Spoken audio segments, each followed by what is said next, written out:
نحمدہ ونصلی علی رسول کریم اما بعد اعوذ باللہ من الشیطان الرجیم بسم اللہ الرحمن الرحیم ختم اللہ علی قلوبہم اللہ تعالیٰ نے ان کے دلوں پر مہر لگا دی وعلی سمعہم اور ان کے کانوں پر وعلی ابصارہم اور ان کی آنکھوں پر غشاوۃ پردہ ہے وَلَهُمْ عَذَابٌ عَظِيمٌ اور اللہ نے ان کے لیے ایک بہت بڑا عذاب رکھا ہے.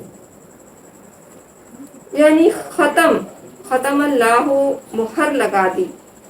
تو حضرت سعدی رحمۃ اللہ علیہ فرماتے ہیں کہ ختم سے مراد یعنی مہر ہے کہ جس طرح یعنی شیطان ان پر غالب آ گیا اور اسی کی یعنی وہ شیطان کے پیچھے لگ گئے یہاں تک کہ مہر خداوندی ان کے دلوں پر اور ان کے کانوں پر لگ گئی. یعنی اللہ تعالیٰ نے ان کے دلوں پر اور ان کی آنکھوں پر ان کے کانوں پر جو ہے وہ مہر لگا دی. یعنی ان کی آنکھوں پر بھی پردہ پڑ گیا اور وہ ہدایت کو نہ وہ دیکھ سکتے ہیں نہ وہ سن سکتے ہیں نہ وہ سمجھ سکتے ہیں.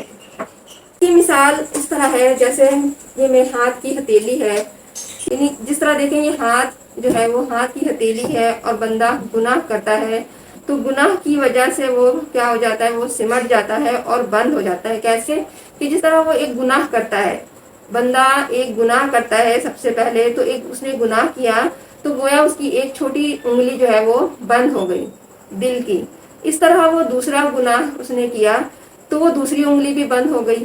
تو وہ ایک کے بعد دوسرے یعنی اگر وہ دیگر یعنی ایک کے بعد دوسرے وہ گناہ کرتا رہا تو مطلب یہ کہ اس کی مٹھی جو میری مٹھی بند ہو گئی ہے تو دل بھی اس کا کیا ہو جاتا ہے بند ہو جاتا ہے.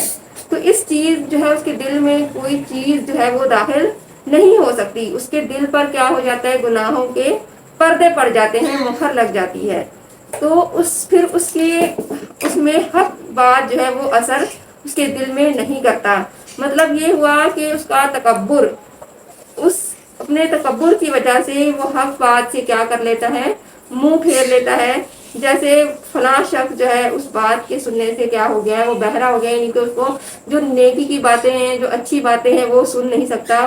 یعنی وہ بہرا بن جاتا ہے. یعنی وہ اس پر کیا کرتا ہے عمل نہیں کرتا. اس طرح اس جو آیت میں یہ بات بتائی جا رہی ہے کہ اللہ تعالیٰ نے ان کے دلوں پر جو ہے وہ مہر لگا دی ہے ان کے کانوں پر ان کی آنکھوں پر کہ وہ جو ہے نیکی کی باتیں نہ وہ سن سکتے ہیں نہ اس پر عمل کر سکتے ہیں اور نہ ہی وہ ہدایت پا سکتے ہیں. تو یہ اس بارے میں حدیث شریف سے بھی آیت واضح ہوتی ہے کہ حدیث شریف میں ہے کہ بندہ جب گناہ کرتا ہے تو اس کے دل میں ایک سیاہ نقطہ آ جاتا ہے. اس بات کی تائید جو ہے وہ حدیث شریف سے بھی ہے.